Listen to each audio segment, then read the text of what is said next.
మన పాఠశాలన్నీ కూడా ప్రభుత్వం యొక్క రికగ్నేషన్తో నడుస్తున్నప్పటికీ ప్రభుత్వం ఇటువంటి పాఠశాలను ప్రోత్సహించాలి. వాళ్ళ శిశుమందిరాల పరిస్థితి ఏంది? ఒక్క బిల్డింగ్ కట్టాలంటే గవర్నమెంట్ ఫండ్స్ రావు, పెద్ద పెద్దలు ఎవరు పైసలు లేరు. కేవలం ఇవ్వాలి ఈ ధర్మం పట్ల, ఈ సమాజం పట్ల మన భావజాలం ఉంది, ధర్మం పట్ల ఈ సమాజం పట్ల ఎంతో కొంత అవగాహన ఉండి మంచి ఆలోచన ఉండడం మాత్రమే వాళ్ళ దాతలను చూసుకొని ఈ శిశుమందిరాలను ఈ నడిపే పరిస్థితి ఇవాళ వచ్చింది. వాళ్ళు ఒక్క పైసలు అందరూ బతకాలే పరిస్థితి వచ్చింది వాళ్ళు. బట్ ముందుగా ఇప్పుడు పూర్వ విద్యార్థులు, చాలా మంది పూర్వ విద్యార్థులు ఇక్కడ ఈ పాఠశాల చదువుకున్న పూర్వ విద్యార్థులు కూడా వేరే విదేశాల్లో స్థిరపడ్డారు. డాక్టర్ లేరు, కలెక్టర్ లేరు, ఇంజనీర్ లేరు, ఐపీఎస్ ఆఫీసర్ లేరు, సాఫ్ట్వేర్ ఇంజనీర్ లేరు, పెద్ద పెద్ద స్థాయిలో ఉన్నారు. కాబట్టి వాళ్ళు కూడా మనకు సహకరిస్తున్నారు. వాళ్ళ సహకారం వల్లనే మనం భవనాలు నిర్మించుకునే ప్రయత్నం చేస్తున్నాం. 20 ఎకరాల స్థలంలో కూడా భవనాలు నిర్మించుకోవాలంటే పరిస్థితి మంచలేదు, ఆర్థిక పరిస్థితులు ఉన్నాయి. మనకి విదేశాల నుంచి పైసలు రావు, ఇక్కడ ఉన్న పైసలు లేరు, నాకెందుకు అనుకుంటారు. కానీ ఈ మధ్య కాంపిటీషన్ స్టార్ట్ అయింది. ఈ మధ్య నాకు ఇదే ప్రధానచారం నేనే 2 సార్లు ఫోన్ చేసిన. ఆ కొరుటకాయలు ఫోన్ వచ్చాయి, 3-4 ఫోన్ వచ్చాయి, కొరుట్ల సిరిసిల్ల ఫోన్ వచ్చినాయి. సార్ జమ్మిగూడలో విద్యాలయ ఆవాస విద్యాలయంలో పిల్లలకు అడ్మిషన్ కావాల్సింటే నేనే ఫోన్ చేసి నేనే ఫైర్ చేసిన. అంతే కాంపిటీషన్ అది. ఈ పాఠశాల చదువుకోవడానికి చాలా మంది ఫోన్ చేస్తున్నారు, అంతే కాంపిటీషన్ ఉంది. ఇప్పుడు నేను చదువుకునే సమయంలో కూడా శిశుమందిర్లో అడ్మిషన్ రావాలంటే గగనం ఎంట్రన్స్ టెస్ట్ పెడుతుంటే దానిలో హైయెస్ట్ మార్క్స్ వస్తేనే వాళ్ళ అడ్మిషన్ దొరుకుతుంది. శిశుమందిర్లో చదువుకోవడం మామూలు విషయం కాదు. నేను బయట పోతున్నా, నేను పాదయాత్ర చేస్తున్నాను, అన్ని శిశుమందిర్లు పోయాను. పోతే వాళ్ళు నేను గల్లా అడ్మిషన్ చెప్తాను బయట. ఇది చాలా మంది అంటారు బండి సంజయ్, బండి సంజయ్ హిందూతో గురించి మాట్లాడతాడు, దేశం గురించి మాట్లాడు, ఆయన శిశుమందిర్ స్టూడెంట్ సార్ అన్నారు. ఆయన శిశుమందిర్ స్టూడెంట్ సార్ అందుకే మాట్లాడతారు అంటారు. కాబట్టి రేపు మీరు పెద్దగా అయిన తర్వాత ఇప్పుడు మీకు ఏర్పడేది మేము ఏదో స్కూల్లో శిశుమందిర్ చదువుకుంటున్నాం అనుకుంటాను. కానీ పెద్దగా నాకు ఏమిటి తెలుసా, మీరు రోడ్డు మీద పోతుంటే మీ నాన్న పేరు ఏం పేరు అంటే ఫలానా పేరు, నీ పేరు ఏం పేరు, ఏడు చదువుకున్నావు, శిశుమందిర్ అంటే సెల్ఫీ అంటారు.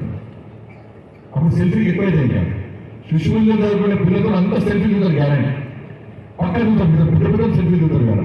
వీళ్ళంతా కూడా సమాజానికి ఉపయోగపడే విద్యార్థులు అదే కూడా మీ అవసరం సమాజానికి ఉండేది. వాళ్ళ కార్పొరేట్ మనం చూస్తాం. మనం ఏ మతం గురించి మాట్లాడడం లేదా, మన ధర్మం గురించి మాట్లాడతాం. ఇలా కొన్ని పాఠశాలలు ఏం చేస్తున్నాయి, ఇది దేవుడు లేడు, మా దేవుడు ఉన్నాడు, మా మతం మార్చండి, అందుకే మా స్కూల్ అడ్మిషన్ ఇస్తామంటారు. ఇలా చాలా మంది అంటారు దేవుడు ఒకడే, నేను కూర్చున్నారు దేవుడు ఒకడే, దేవుడు ఒకడే, అల్లా ఒకడే, రాముడు ఒకడే, ఇంకెవరు క్రీస్తు ఒకడే. వాళ్ళు మనకు గంట చెప్పిందా, మన 10 నిమిషాలు ఒప్పుకున్నాం సార్ మీరు దేవుడు ఒకడే. దేవుడు చూసారు ఎవరైనా చూసారా? కానీ దేవుడు విశ్వాసం నమ్మకం అనుకుంది అంతే కదా. ఇప్పుడు అమ్మవారు నాట్యం చూసారు కదా, అమ్మవారు ఎట్లా నాట్యం చేసిన అమ్మవారిని అంటే దేవుడున్న విశ్వాసం నమ్మకం అనుకున్నది. అవును కదా. మీకు అంటే ఎందుకు జీడిగిగా ఉంటుంది, జీడిగిగా చిన్నప్పుడు మా అమ్మ జిచ్చినంత జీడిగిగా తింటుండే, ఇట్లా ఎర్ర గిర ఇంటికి కాలుతుండే. జీడిగిని మట్టి కావాలి, స్మెల్ రాదు, పోయి బయట చేయదు, స్మెల్ రాదు. కానీ నిజంగా జిచ్చినంతే కాలుతో స్మెల్ వస్తుంది. ఈ జీడిగిని నువ్వు పెట్టినావా నేను కానీ పెట్టినా ఎవరు దేవుడు ఒకడే. దేవుడు విశ్వాసంలో ఉన్నది, ఆ నమ్మకంలో ఉన్నది. నేనేమంటున్నానంటే మనం దేవుడు ఒకడైనప్పుడు దేవుడు దైవ నిర్ణయం అంటాం. మనం దేవుడు నిర్ణయం చేశాడు, నువ్వు హిందూ అవుతూ దైవ నిర్ణయం, నువ్వు హిందూ అవుతూ దైవ నిర్ణయం. మరి దేవుడు నిర్ణయం తీసుకుంటే దైవ నిర్ణయం జరిగిందల్లా హిందువుగా గుర్తు అన్న తర్వాత కొంతమంది ఏం చేస్తారు, నీ కళ్ళు పోతే కళ్ళు ఇస్తా, కాళ్ళు పోతే కాలు ఇస్తా, గుండె పోతే గుండె ఇస్తా, ఇంకెవరు అన్ని ఇస్తా, నా దగ్గర రా అని కొంతమంది చెప్తారు. అప్పుడు ఏమంటారు, అరే మీ దేవుడు లేడు, మా దేవుడు ఉన్నాడని చెప్పి కొంతమంది చెప్తా ఉంటారు. కాబట్టి ఇవాళ ఈ హిందూ మతం, హిందూ ధర్మంలో పుట్టిన తర్వాత ఈ మతం మార్చుకొని వేరే మతాన్ని స్వీకరిస్తాం. మనం వేరే మతాన్ని స్వీకరిస్తాం. దేవుడు ఒకడే కదా. ఈ మతంలో ఉంటాలని చెప్పి దేవుడు నిర్ణయించుకోడు. నువ్వు హిందువు పుట్టుకొని నన్ను చెప్పి దేవుడు, నేను హిందువులో ఉన్నా, దైవ నిర్ణయాన్ని సవయిస్తా. ఇది కాదని నేను పోయి వేరే మతాన్ని స్వీకరిస్తా. దేవుడు ఒకటే కదా.